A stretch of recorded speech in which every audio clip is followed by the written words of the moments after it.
নমস্কার, আদাব। আমি মৌসুমি চলে আসলাম আজকে রান্নার ভিডিও নিয়ে। কেমন আছেন সবাই? আশা করি ভালো আছেন। আজকে রান্না করছি রুই মাছ।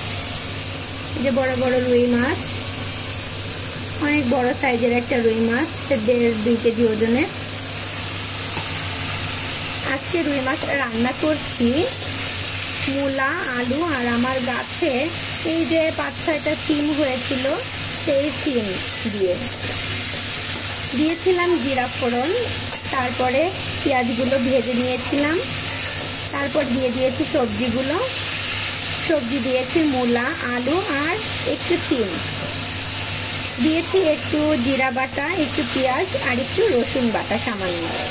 এবার ভালো করে তেলের ভিতর মশলাগুলো কষে নিব।